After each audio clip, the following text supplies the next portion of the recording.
तो hey guys, welcome back to my this stainless vlog. और आज मैं बहुत टाइम बाद अपनी कोई वीडियो अपलोड कर रही हूँ, क्योंकि अभी मैं अपने लॉ के मास्टर्स के एग्जाम्स में लगी हुई थी, क्योंकि मुझे वहाँ अपना एडमिशन लेना है। सो उसके कारण थोड़ा सा, और अभी मेरे कुछ एग्जाम्स आने वाले हैं, तो उनकी तैयारियों के चलते भी मैं नहीं कर पा रही थी कोई भी वीडियो पोस्ट।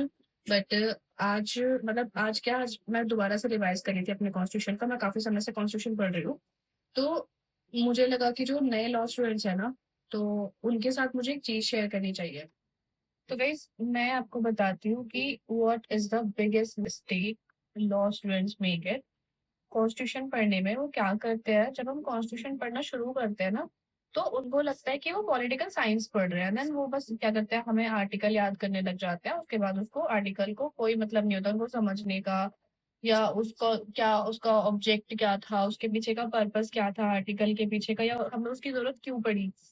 तो या फिर कोर्ट उसे कैसे इंटरप्रेटेट करती है, वो तो सब मैंने आपको बता ही दिया। ठीक है। बट आर्टिकल 14 होता है, तो उसे बच्चे कैसे याद करते हैं, इक्वालिटी बिफोर लॉ। ऐसे ही बस उन्होंने पढ़ लिया।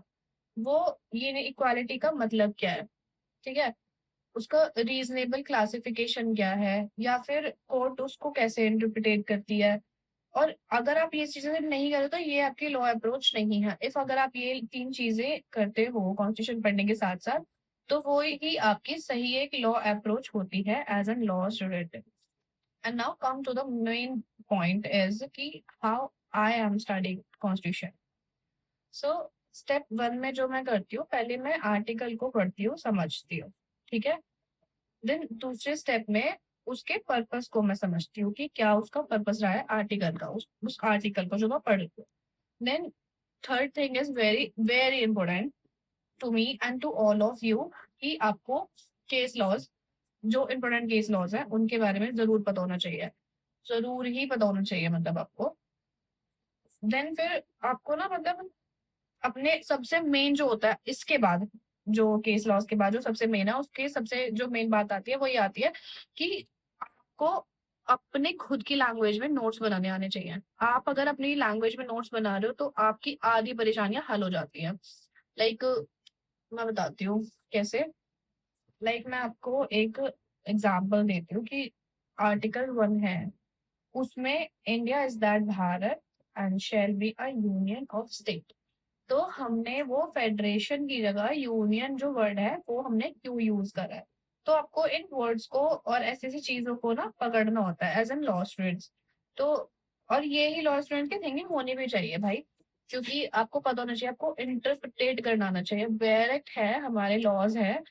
मतलब एक बात आप बताओ, सभी को पता है अपने राइट्स के बारे में, जो भी जितने भी सारे लिटरेट पीपल्स हैं, इवन इलिटरेट पीपल जो नहीं पढ़ पाए हैं या फिर किसी वजह से जिनको पढ़ाई, मतलब कम उनको शिक्षा प्राप्त हुई है, तो उनको भी पता है अपने राइट्स उनके क्या हैं, कि वो पुलिस के पास चले जाएंगे, वकील कर लेंगे। तो वो वकील क्यों हायर करते हैं, क्योंकि जो वकील है ना, जो हम जो नॉर्मल जो पीपल्स होते हैं उनको अपने राइट्स पता होते हैं, लेकिन उनको अपने राइट्स एनफोर्स में कैसे लाने हैं, तो वो केवल वकीलों को पता है। ठीक है, तो आपको आपके राइट्स को समझाना, उनको इंटरप्रेट करना एक वकील ही क्यों बताता है, क्योंकि वो उन चीजों को इंटरप्रेट करते हैं जो नॉर्मल पीपल्स नहीं करते हैं। तो आपको भी सेम वही चीज करनी है।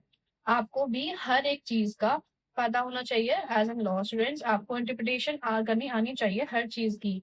मैं आपको एक एग्जांपल देती हूँ, मैं बताती हूँ, देखो। मेरे ये नोट्स हैं कॉन्स्टिट्यूशन के, ठीक है। ये आप देखो, मैं दिखा देती हूँ, ये मेरे नोट्स है। सबसे बड़ी बात, आप अपनी लेमन लैंग्वेज में ही नोट्स बनाओ। मतलब जो चीज आप बदल ही नहीं सकते हो, लाइक कॉन्स्टिट्यूशन का प्रियम्बल है, मैं क्या, कोई भी नहीं बदल सकता उसको, हमें एज इट इज पढ़ना पड़ेगा। आप उसे याद कर लो, चाहे आप उसे कोई दिक्कत ही नहीं है, क्योंकि आपको ऐसे ही पढ़ना पड़ेगा। बट कोई आर्टिकल है उसे आप अपनी लैंग्वेज में समझ लो, तो that is not a big problem, और आप कर सकते हो उसे इंटरप्रेट। आपको अपनी अंडरस्टैंडिंग के लिए आप करो। ये मेरे जो कॉन्स्टिट्यूशन के नोट्स हैं, ये रहे सारे, ये देखो, ये है, ठीक है, ये है, ये सारे मेरे कॉन्स्टिट्यूशन के नोट्स हैं। और ये मैं आपको क्यों दिखा रही हूँ, और गाइस सबसे बड़ी बात, आप देखोगे कि मेरे बड़े हाइलाइट्स मैंने करे हुए हैं, ये वो पॉइंट्स नहीं है। हाइलाइटर हम क्यों यूज करते हैं, मैं आपको बेसिक एक ये भी बता देती हूँ। हाइलाइटर हम इसलिए यूज करते हैं कि कुछ चीज, मान लो हम कोई नॉर्मल कोई बुक पढ़ रहे हैं, उसमें कोई थॉट है या फिर कोई कोट आ गया, हमने उसे हाइलाइट कर दिया ताकि वो हमें जल्दी मिल जाए। लेकिन हाइलाइटर केवल इसी काम के लिए नहीं है। हाइलाइटर के बहुत सारे काम होते हैं। मेरे आप हाइलाइटर्स देखोगे ना, ये मैंने ज़रूरी नहीं है कलरफुल अपनी कॉपी बनाने के लिए करा है। हाइलाइटर मैं इसलिए यूज़ करती हूँ और हर हाइलाइटर का मेरी कॉपी में तो एटलीस्ट एक मतलब है, कोई एक मीनिंग है। लाइक पिंक जो सबसे मोस्ट इम्पोर्टेंट चीज़ है उसके लिए है। जो ऑरेंज कलर है वो मेरे केवल केस लॉस के लिए है। जो ब्लू है वो केवल रीड आउट मुझे करना है। ऐसे करके आप अपने कलर्स जो हाइलाइटर के कलर्स होते हैं, उनका एक मीनिंग रखो पढ़ने के टाइम पे एटलीस्ट, ठीक है? क्योंकि कुछ चीज़ ऐसे होते हैं, क्योंकि मैं आपको और एक चीज़ बता देती हूँ, जो बिगिनर्स हैं, जो भी पढ़ रहे हैं लॉ स्टूडेंट्स के वो, तो ये बेरेक्ट है मेरा, मैं इस बेरेक्ट से पढ़ती हूँ। ये यूनिवर्सल लॉ पब्लिकेशन का है और सीपी अरोड़ा का है ये, और बिगिनर्स के लिए रामबाण उपाय ये आप देख सकते हो। तो ये जो है जेएन पांडे की बुक है कॉन्स्टिट्यूशन की। अब ये इतनी मोटी बुक हमें सारी याद नहीं करनी है, डर जाते हैं इतनी मोटी बुक है और ये तो ये वो, तो बहुत सारे लोग डर जाते हैं, इसलिए हमें पूरी नहीं पढ़नी है। ये बुक केवल हमें जो हमें हमारी चीजों तक पहुंचा सकती है, केवल हमें उतना ही पढ़ना है, इससे हमें इससे ज्यादा इससे नहीं पढ़ना है। तो मैं जितना आपको समझा पाई हूँ, मैंने आपको सब समझा दिया। बाकी जितने भी लॉ स्टूडेंट्स हैं यहाँ पे कमेंट कर सकते हैं किसी लॉ के मतलब कोई लॉ है उनका, कोई कोई बेरेक्ट है उन्हें नहीं समझ में आ रहा है, या कोई क्वेरी है किसी भी चीज से रिलेटेड, लाइक किसी कॉम्पिटेटिव एग्जाम से रिलेटेड या किसी चीज से रिलेटेड, तो वो सब आप मुझे बता सकते हो। लेकिन ये गलती कोई भी लॉ स्टूडेंट्स नहीं करेगा, एटलीस्ट कॉन्स्टिट्यूशन पढ़ने पढ़ने टाइम तो बिल्कुल भी नहीं करेगा, क्योंकि मैंने बहुत बेसिक लैंग्वेज में, बहुत लेमन लैंग्वेज में मैंने आपको सारी चीजें समझा दी हैं मेरे पार्ट से। और अगर कुछ रह जाता है तो मैं इसका सेकंड पार्ट ज़रूर बनाऊँगी। इफ अगर इस पे मतलब कोई भी लॉ स्टूडेंट्स कमेंट करता है तो मैं ज़रूर इसका दूसरा पार्ट बनाऊँगी।